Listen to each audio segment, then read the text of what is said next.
So, what's trending? Bridging your Catholic faith with your everyday life. You're listening to Trending with Timmery on Relevant Radio.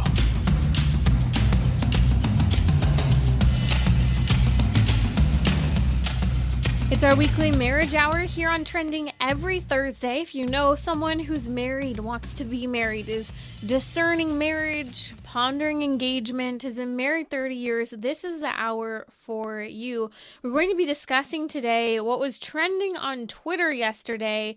Thanks Birth Control, celebrating the landmark day of birth control, and for some people, what they believe is its wonderful existence in this world. We're going to talk about birth control, 3 reasons why you shouldn't take birth control. We're also going to talk about birth control's impact on marriage. We're going to unpack today. Everything in today's show really does kind of cohesively come together. We'll talk about theology of the body for marriage, and I think it really helps us to see the solution, the goodness behind fruitful marital love that is free from birth control as well. We're going to talk about cohabitating. Trends have shown that cohabitation over the last number of years has been on the rise. What's the big deal? We're just moving in together. Maybe you have kids who have moved in together. Maybe you've even considered it yourself. You're listening to Trending with Timmery here during our weekly marriage hour. I'd actually love to hear from you. If you moved in with someone before getting married to them, I'd like to hear your experience. The number's 1-888-914-9149. How did that go for you? We'll talk about cohabitating. Maybe you're trying to talk to a friend or a child about why they shouldn't move in together. We'll give you some answers as to why that should be reconsidered as not the best thing for your relationship, and not just using faith-filled arguments. Faith-filled arguments are so important. But unfortunately, often when people are moving in with each other, that's the last thing they want to hear. And the science and the psychology can be helpful, if anything, often will help persuade them. We're going to talk about building the domestic church and what helps us in our marriages to move forward and continue to build up our homes. You're listening to Trending with Timmery during our weekly marriage hour. If you'd like to join the conversation, number's 1-888-914-9149. You can always follow me on Instagram and share your thoughts and questions live. Follow me at Timmery, Timmerie. Okay, so trending on Twitter was hashtag thanks birth control. And just to be clear, thanks THX, because apparently none of us know how to spell anymore because of our use of social media. But, you know, I do appreciate it. I understood what this hashtag meant because THX, like that fits, thanks. But sometimes some people will text me and they will use these abbreviations for words that are so-called text slang. In fact, my grandmother, when she used to text me, would send me these like abbreviations. I had no idea what she was saying. It must be like shorthand. I still don't understand shorthand. Do you know shorthand? Okay, I don't know how to read it. I don't understand it.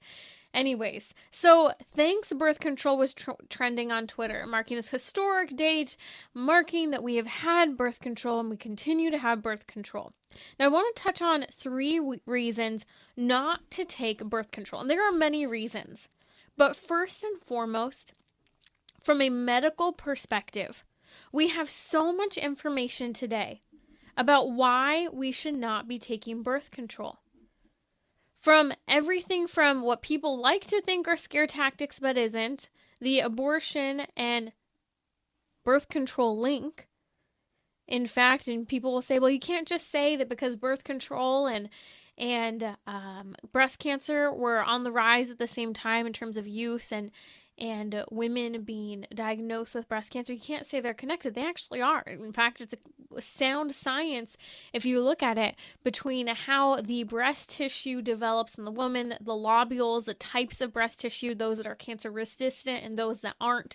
It's really simple. And we're just coming out of Breast Cancer Awareness Month, and I'll just briefly remind us, what that connection is. The lobules, the tissue in a woman's chest, change when she's pregnant, especially as the body changes to be able to further nurture and care for the baby. And those breast tissues go from from a smaller number of breast tissue that are cancer vulnerable to a larger quantity of breast tissues that are cancer resistant by the end of the pregnancy. Well, this is why women's chests often get larger when they're pregnant, because all of this breast tissue is developing and changing and growing.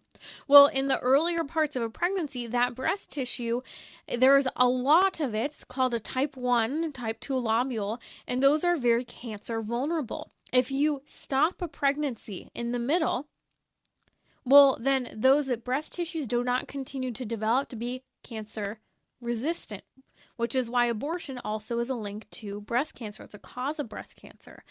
Well, what happens with birth control is the body's in a state of pseudo-pregnancy. And so the body starts to develop these breast tissues like a woman who's pregnant because the body thinks it's pregnant. It's being tricked into thinking this. It's replicating pregnancy so that the body can't get pregnant.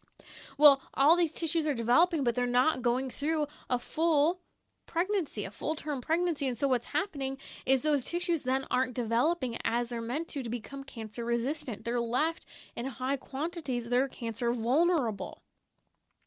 That's just one of the many medical reasons why people shouldn't take birth control. Now, if you already have a predisposition, a genetic mutation, or anything that leads you to a higher risk for breast cancer, this can be a death sentence for many women, and that number astronomically goes up as soon as she starts taking hormonal birth control. That's one of the many reasons why and it's not just breast cancer. We're seeing increase in all sorts of forms of cancer as a result of hormonal contraception. Well, why? I just explained the breast cancer link, but we're also not talking about the fact that the two main components are synthetic forms of estrogen and progesterone that are in the pill. That's significant because these are known as group 1 carcinogens, recognized worldwide. Those are cancer-causing agents. I've known people in their early 20s, barely touching 20, barely coming out of their teens, barely starting their adult life, who have had terrible diagnoses with cancer, and the result, the best guess is doctors have told them, look, it's not popular to say this, but I see on your chart you've been taking birth control for 6-7 years since you were 13. That's one of the main reasons not to take it. That impacts marriage. That impacts the day-to-day. That impacts women. And as women, we deserve better than bad medical care in the name of so-called fake, because it is fake, feminism. That's one of the reasons not to take birth control. My second reason to not take birth control is the interpersonal dimension. And I think that this is so important, especially as we come to the topic of marriage during our weekly marriage here. You're listening to Trending with Timmery on Relevant Radio. Hi, I'm Timmery.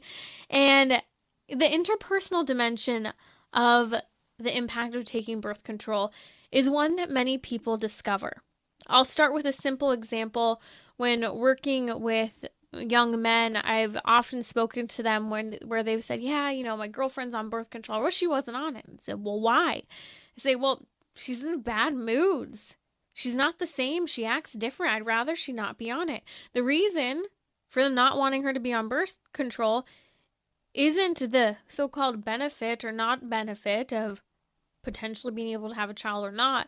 It's actually having to do with how she acts. Men recognize if they've been dating someone and they then go on to birth control, if they're married to someone, that there's a change in how she interacts. Her hormones are completely being thrown out of whack. We as women already are a different chemical makeup every single day. That's how our hormones function.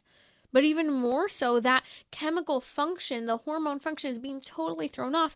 That throws you off in terms of mood and interaction. It impacts what's known as pheromones, of how men and women relate and are interested and take interest in one another to potentially start a family, have a family, and be interested in physical intimacy. So those are some of the dimensions that are so important. But also what happens when we allow birth control to be a part of our relationships, a part of our marriages, is that it starts to allow this perspective of use when it comes to the other person. Yes, you can love someone, but we can also love someone imperfectly. And we can use them. And you might say, well, we don't always have a baby every time you engage in intimacy. Yes, that's true. Does that mean you're using the other person those times? No, because you're open to life and you're not creating a physical mental or emotional barrier. There's not fear and resentment and anxiety in the marital act when it's free of birth control. So birth control really does change the interpersonal dynamic of relationships. It leads people to use one another, to be used by another. It leads us to degrade and take advantage of other people. I've shared the story with you many times before, and it's worth noting just again for a moment here. I'll never forget being in the crisis pregnancy center counseling room one time with a young woman who had chosen life for her baby and now was getting ready to marry the baby's father. And I was supposed to talk to her about future children, natural family planning. And when I sat down with her, I remember sitting there and we started to talk about people she had known who had taken hormonal contraception. I asked, how did that impact the relationship? And she talked about how her sister had started taking it years into her marriage, and how the husband started to degrade her, even the way the family would see him speak to her. That this barrier that wasn't even a physical barrier, but a chemical barrier in the body, a chemical dysfunction in the body, because that's what birth control is. It's leading the body to dysfunction, to not function as it's supposed to. That barrier, as simple as it may seem, as a couple pills, an IUD, or whatever it might be, was leading to this perspective that intimacy is about me and my desire only. Not about a self-gift, and not about a self-gift that could become a child. And it was so significant. This young woman hadn't really thought about it, but knew the connection. I never want to take birth control. I see what it's done. And she started to think and ponder and analyze other people and other relationships she's seen damaged by the use of hormonal contraception. So as people are saying hashtag thanks birth control on trending over the last 24 hours, I think that it's important for us to understand the interpersonal impact of hormonal contraception. The third reason that I would like to talk about why you should not take birth control is because this full understanding of what marriage is, what intimacy is, has to do with this idea of uniting the spouses and bringing forth children. This is fundamental to what the church teaches. You don't have to be Catholic to hear this or listen to it or talk about it. The idea is that every intimate act is meant to be unitive and procreative. And hormonal birth control prevents both the unitive and the procreative dimension.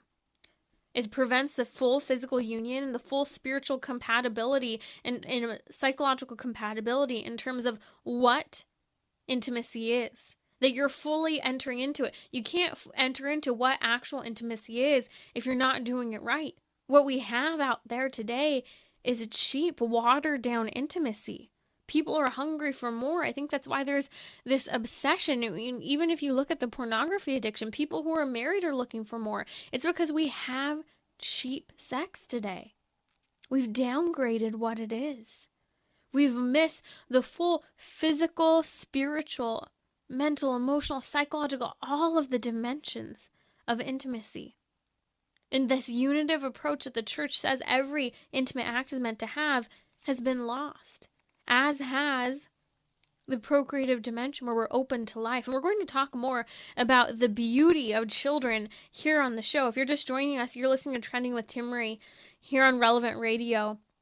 Let's talk, though. It's our weekly marriage hour. What about the impact of birth control on marriage? Well, it's a lie with our body at the end of the day. It's not how God created intimacy to be, as we've been talking about. You know, it's so funny, coming from Southern California, there's such a strong move toward organic, clean eating, pure ingredients, that you look at a label and you know what every single item on that label is. You can pronounce it, and there's maybe no more than 5 or 10 ingredients.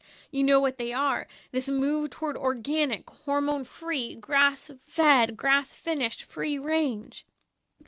Well, why don't we have this approach when it comes to the most intimate and important things that we do with our body? Why don't we choose the organic and intentional and purest form of what intimacy is meant to be? That's healthy. That's integrative. That includes the whole person. Body, mind, spirit. It touches on the interpersonal.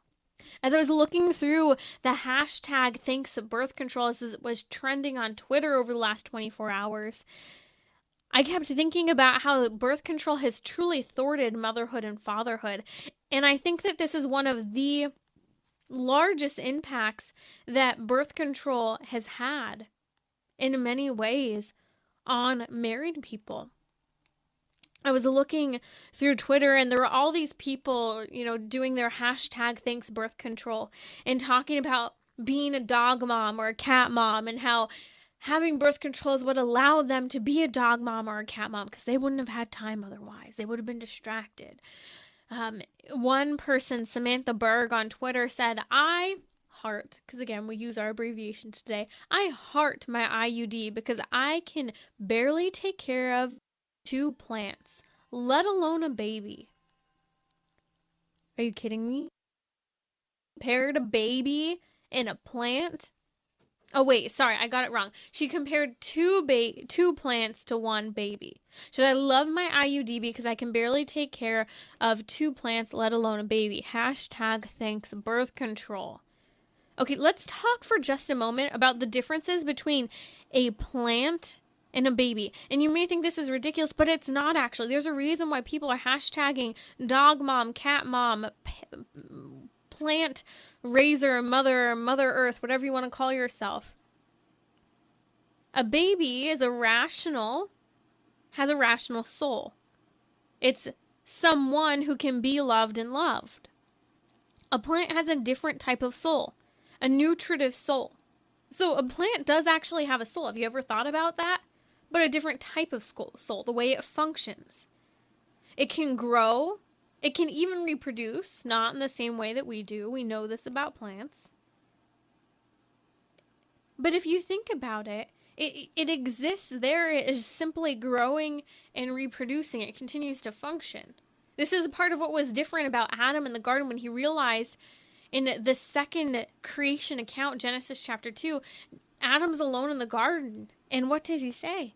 He's alone. God says, it is not good that you can be alone. Adam was looking around at all of creation. He's seen it grows, it reproduces. But I'm different from all of the rest of creation. All of creation is there existing, but it's not capable of loving. It's not capable of having that intellectual thought, that rationale. Think about the difference between something that has a different type of soul. A nutritive soul or soul that can even be in motion, such as an animal, locomotive. You have these perspectives. Let's think about a sponge and a starfish for a second that has a totally different type of soul from a baby.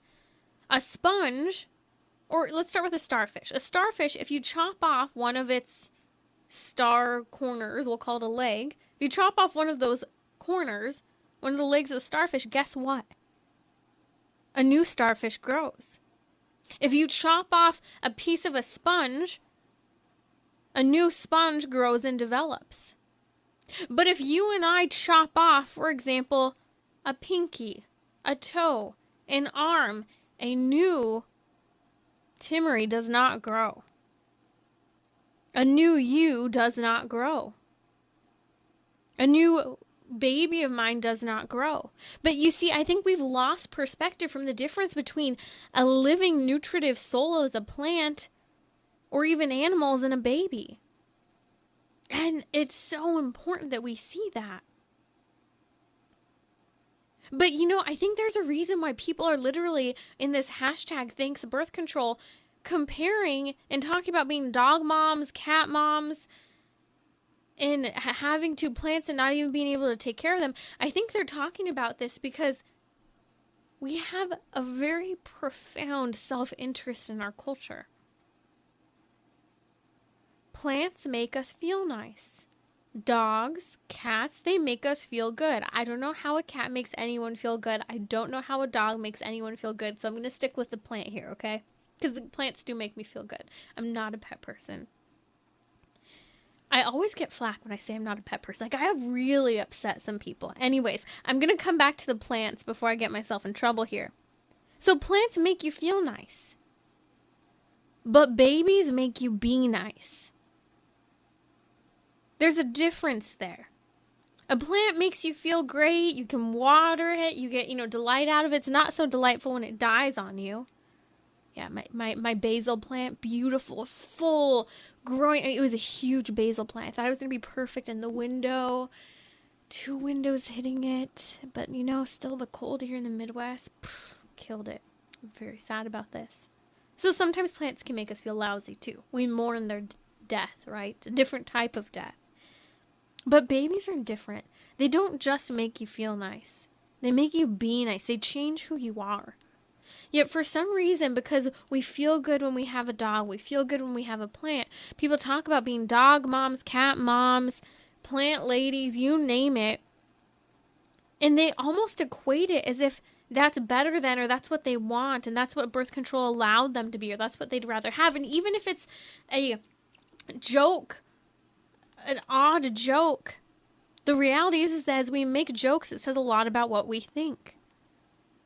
Babies transform us. And this is where I came back to this idea that birth control, one of the greatest problems when it comes to marriage, is that it's thwarting motherhood and fatherhood. It's preventing it from starting, developing, growing, and being fostered. Part of being made in God's image and likeness is that we're made to be a gift of self. Gaudium et Spes, one of a beautiful document from Vatican II, if you read it, talks about how we're made in the image and likeness of God. And it says this likeness reveals that man, who is the only creature on earth which God willed for itself, cannot fully find himself except through a sincere gift of self. In other words, God created us simply for the sake of loving us into existence and creating us. He didn't have to create us. He created us for the sake of ourselves. And what this statement says is that we cannot discover who we are. We cannot discover true, authentic joy, human flourishment, if we don't become a gift. When we become a gift, we will discover ourselves. And this is part of why marriage with contraception, it thwarts motherhood, it thwarts fatherhood, it thwarts the very meaning of who we are as human beings. You see, marriage is ordered toward children. But the thing is that kids order us to others. Kids order us to God, to sacrificial love, to charity. That is the life of God, the love of God within us. The hashtag thanks birth control is only full of emptiness, immaturity, self-indulgence, isolation. But the cross itself reveals the image of God to us. There's a reason at the beginning of time, Genesis chapter 2, verse 24, God says, "Be fruitful and multiply."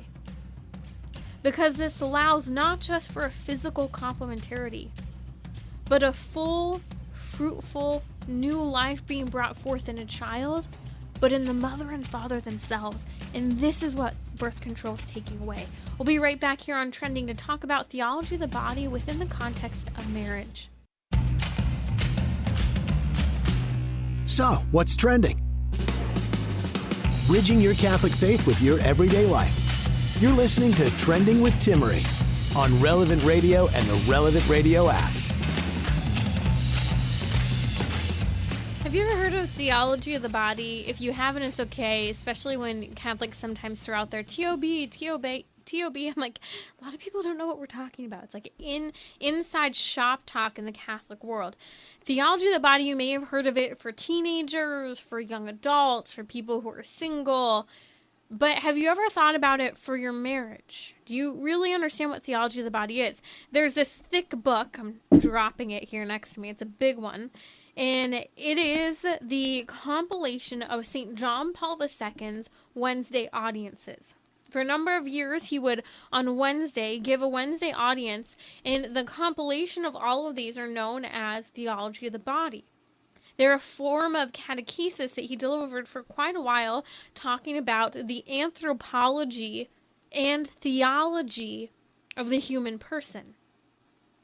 And he dives into and unpacks everything from the intimacy of married persons to the creation of Adam and Eve is male and female, to the suffering of Christ and its meaning for us, and the significance in our bodies as male and female, the temptations that we experience. It's an incredible catechesis. People like to refer to it and reduce it to almost a sexual theology, but that's not.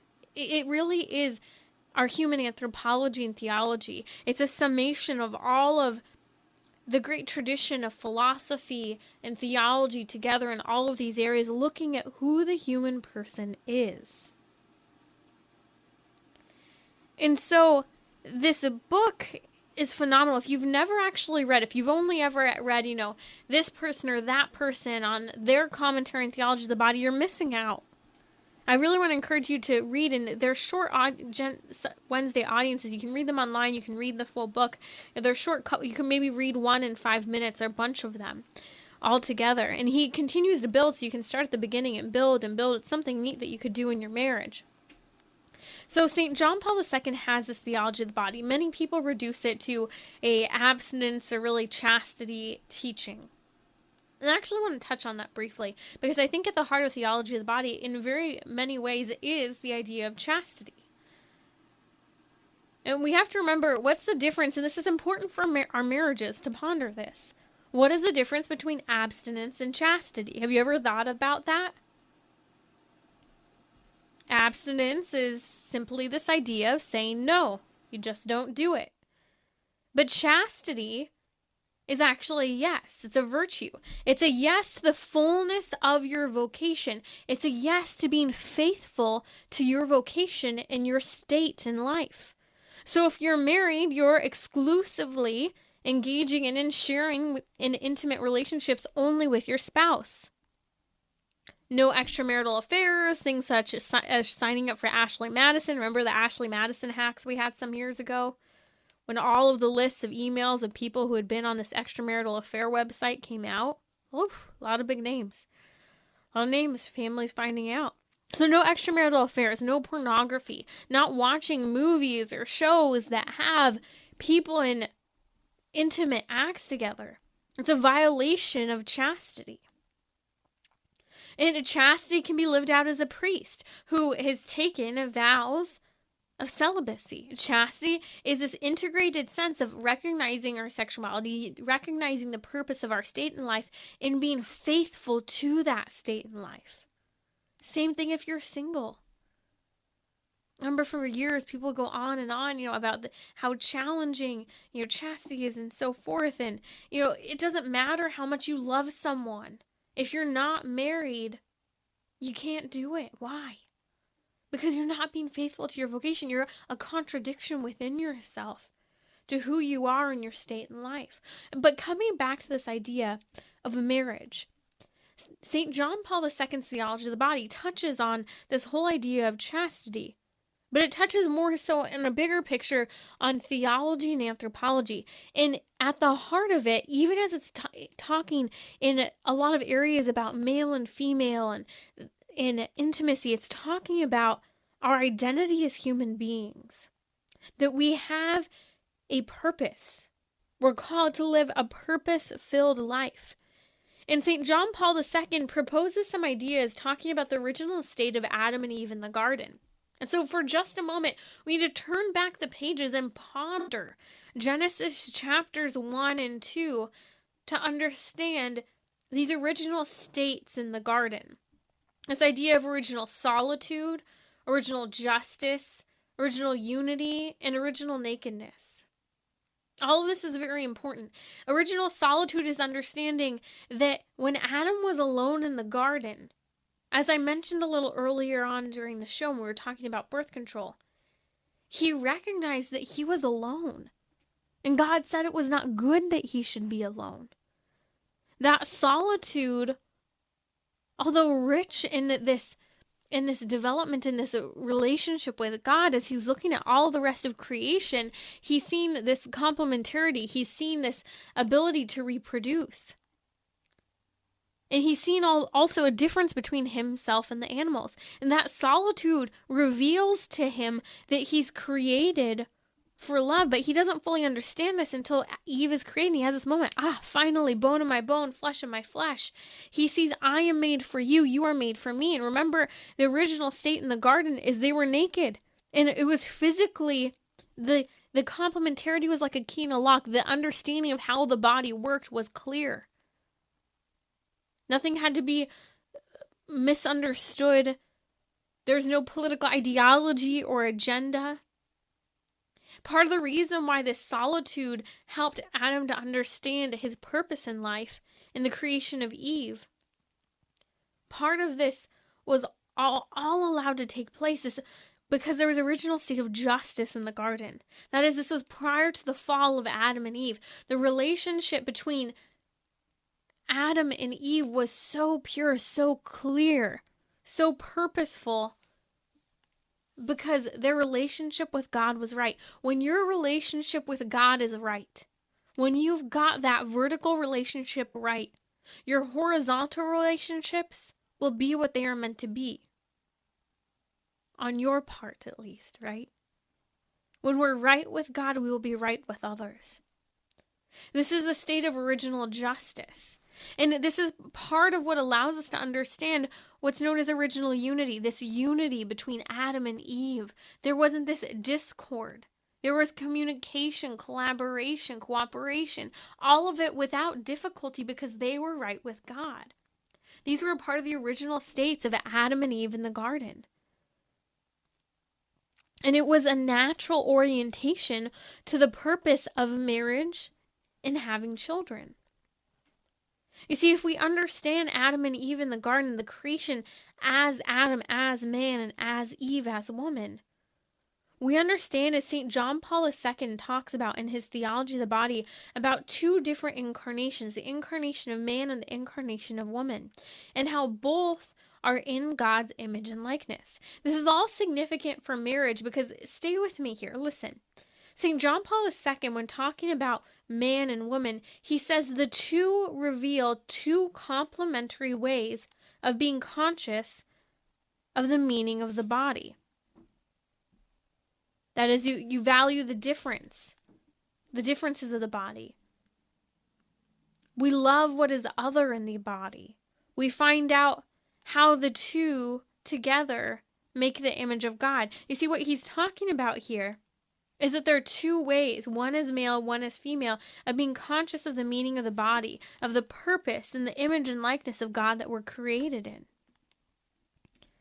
You see, when we see this value, when we have this understanding of our spouse within the context of marriage, when I understand my husband as different from me, as a man, not a woman, when we value these differences, when we remind ourselves that the reason I loved you, honey, the reason I married you was because you were someone other than me. I didn't marry myself. I wouldn't have been interested in marrying myself. I married what was other. That is part of what we love about the person that we marry. But for some reason, when we get a little ways into marriage, we try to make them just like us. We want to conform our spouse to our image and to our likeness, rather than remembering that each of us are two ways of being conscious of the meaning of the body, of being made in God's image and likeness. The Trinity, Father, Son, and Holy Spirit, reveal something very profound about who God is. That there's an act of sacrificial love. We talk about this, how Jesus Christ on the cross offered himself totally to the Father for all of us. It was an act of love, an act of sacrifice to the Father to atone. It was a sacrifice for us, but a sacrifice to the Father. And that love of the Son for the Father and the Father of the Son, you'll hear in Catholic theology, spirates the Holy Spirit. In other words, what it's talking about is that the family is the Trinity. The truest form of understanding family is this perfection of love. And remember, God is asexual. That is, God has no sex. Yes, incarnate Jesus Christ, we could talk about, yes, is a man.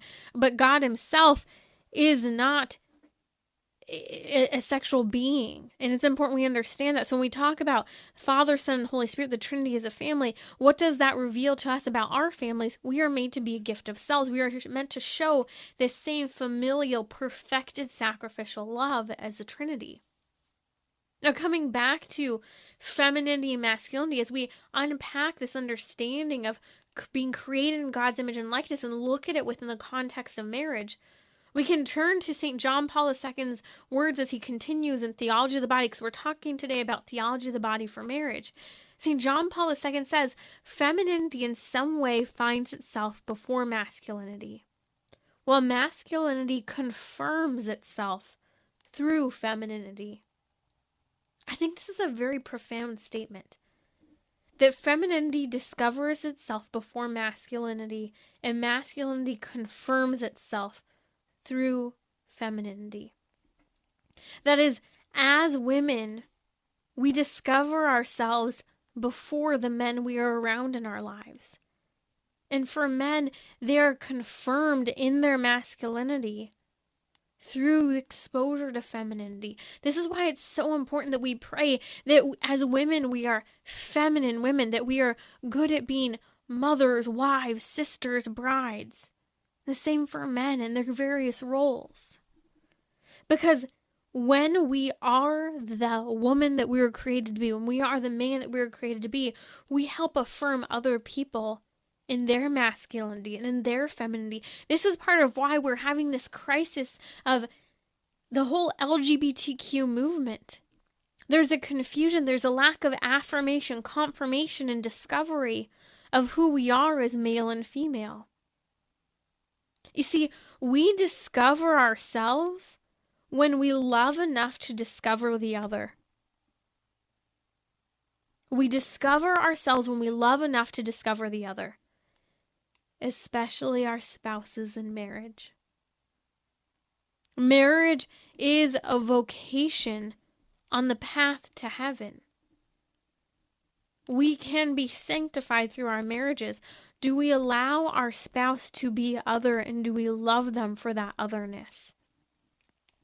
Listen to that. It's so important. I'll keep saying it because I was really pondering as I was thinking about this earlier today, and the quotes from St. John Paul II. I thought, you know what? We do. We discover ourselves when we love enough to discover the other.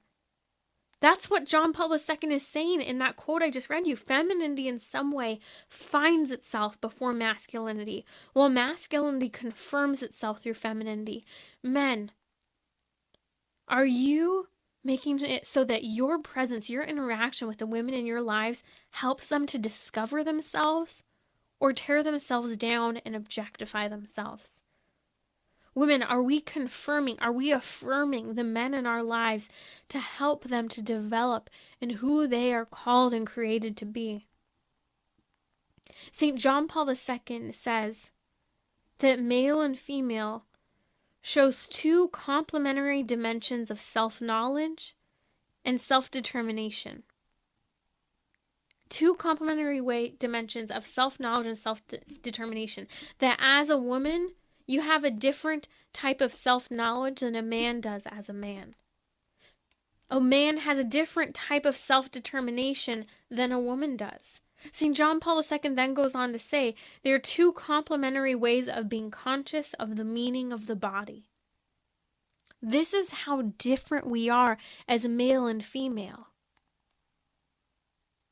You see, being made, created, male or female, our biology, our physiology, that so-called, what our culture likes to say so crassly, that check between the legs.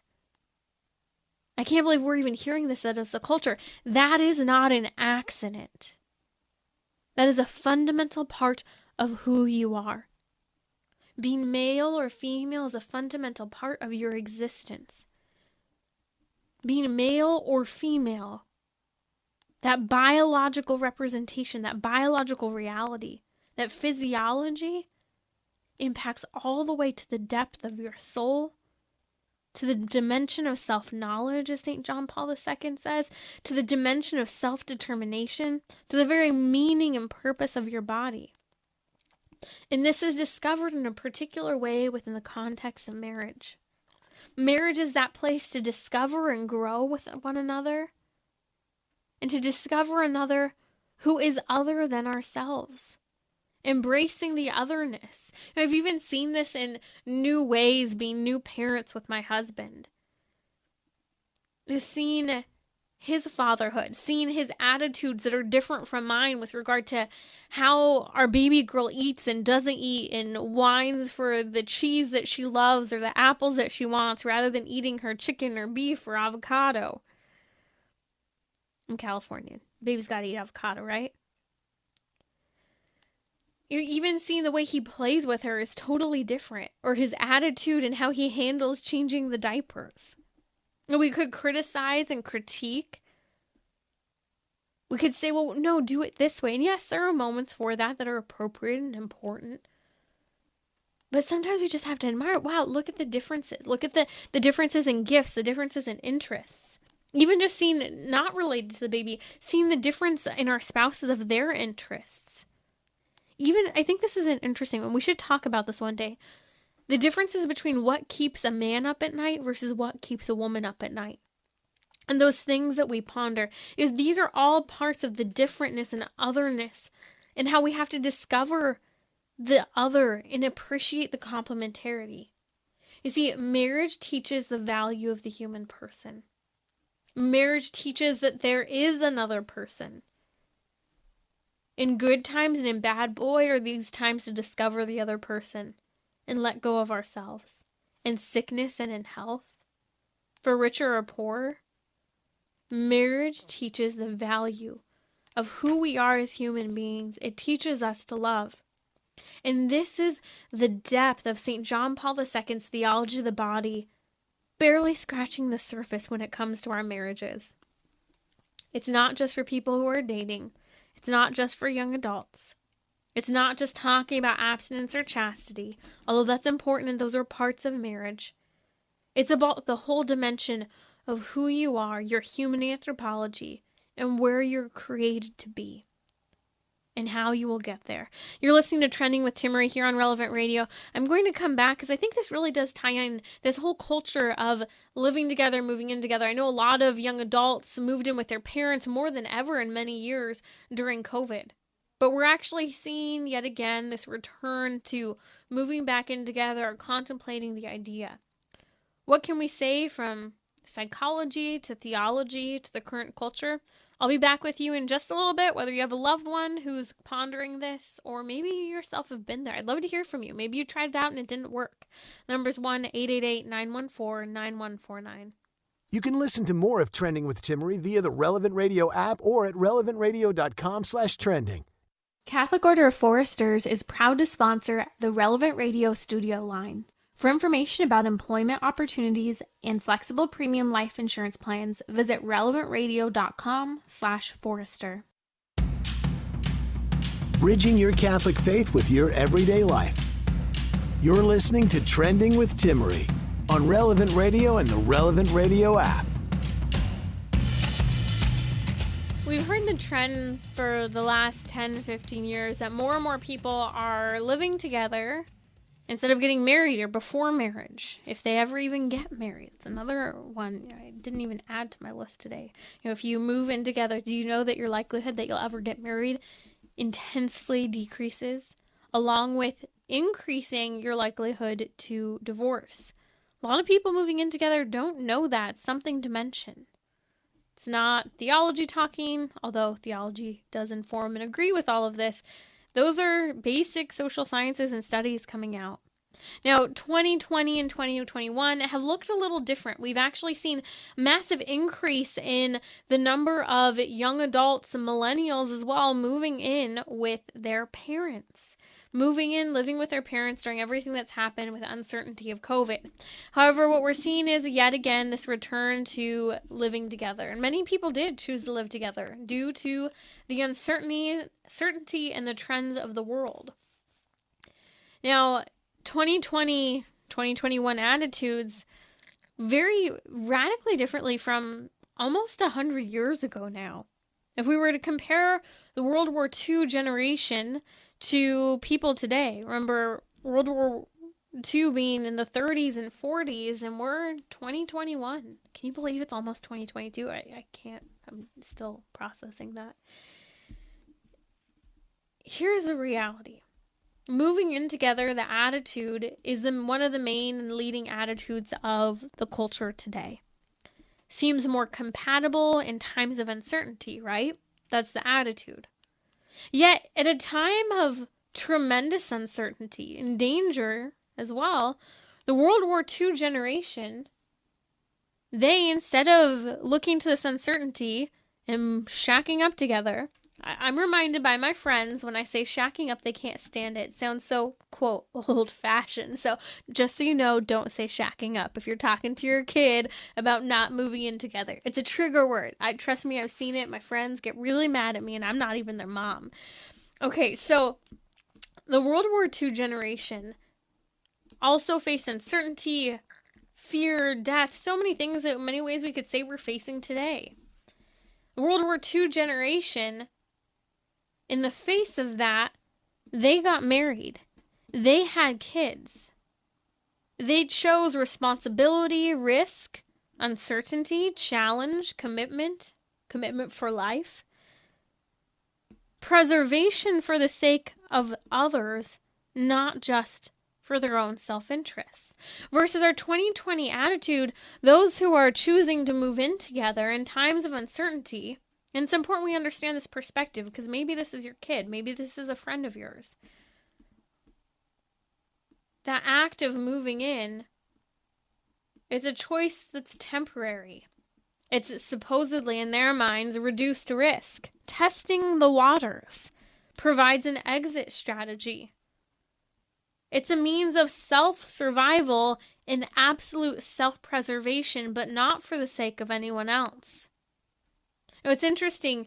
The United States Census Bureau released stats in 2018 looking at an American family and living arrangement study, and it showed that in those at that time age 18 to 24, almost 10% of that age group were living together prior to marriage, not getting married at all. More people in the age 18 to 24 gap age range were unmarried and living together than were those who had gotten married. Now, we know marriage is delayed longer and longer, but there are a lot of people who are in serious relationships, and more people are in serious relationships choosing to get married or choosing to live together than they were to get married. Versus if you were to look back to the World War II generation, it was almost unthinkable to move in together. Go to 1968 even. It was rare even back in 1968 for people to move in together. So what changed? Oh, and I forgot to mention, Patrick, you're right. One of the reasons that a lot of people try to claim that they move in together is that it's cheaper. I still don't understand how that one works. This is the one that we're going to have a whole show on that. We'll break that one down one day. It's not. So what's changed between World War II, 2020, or even 1968? Well, the start of this show gives you just a glimpse of what's changed. Our attitudes about sexuality. Sex without the same consequences. Still consequences, but not the same consequences. We now have birth control, the fail-safe of birth control being abortion, and no-fault divorce. What we think about sex, the context of sex, has completely changed in the last 90 years, in the last 50 years. The question at hand is, what do you believe marriage is for? What do we believe marriage is for as a culture? What I want, what I enjoy. It's funny, I was just thinking of a few movies or things from, my childhood, my teen years that came out. I think about movies such as Amanda Bynes' What a Girl Wants, the show Sex and the City that's being rebooted this coming week, movies like The Devil Wears Prada, and how all of them are really focused in on me. What do I want? What do I enjoy? Which is some of which can be great movies, but not necessarily teaching us anything about human life, human flourishment, human intimacy. which we were talking about just a little bit ago in Theology of the Body. And I think of, movies totally different from the cultural narrative, and I think it's part of the reason why movies such as this did so well. I think of the movie Raising Helen with Kate Hudson. That story, yes, still a chick flick. Sorry, gentlemen, if you don't know it. The story about a woman whose sister dies and she inherits her 3 kids. And she goes from living a radically selfish life to a life of raising these 3 children whom she absolutely adores and radically change her life. She starts living for the other rather than for herself. You see, this is the importance of turning to the Catholic approach of looking at what marriage is. That it's for the other, for it's the good of the spouses, for the, we hear the words over and over again in the church, the procreation and education of children. So how do we rediscover why living together is for marriage, about marriage? Well, first, it helps us to value ourselves and others when we wait till marriage to move in together. It helps us, second, to see sex has a purpose and that it always has consequences, biologically and interpersonally. But we've lost the different types of consequences, or turned to different types of consequences with birth control, abortion, and no-fault divorce. We have to turn back to fostering healthy relationships, strong relationships, faithful relationships. We have to stop turning to the secular culture to determine all of these studies and telling people what's wrong if you move in together and how to thwart future marriages. And we need to tell the story ourselves about good marriages that are growing and flourishing because we've chosen to follow the way the church prescribes for marriage. This is Timmerie from Trending with Timmerie. We are so close to the Advent season, and I'm going to talk about some things that we need to do practically to prepare our homes. Everything from ordering the Advent wreath and Advent candles, maybe choosing a book or whatever we might do to prepare for Christ's coming at Advent, to engage in those penances during this Advent season. Join me daily at 6 p.m. Central on Relevant Radio or the Relevant Radio app.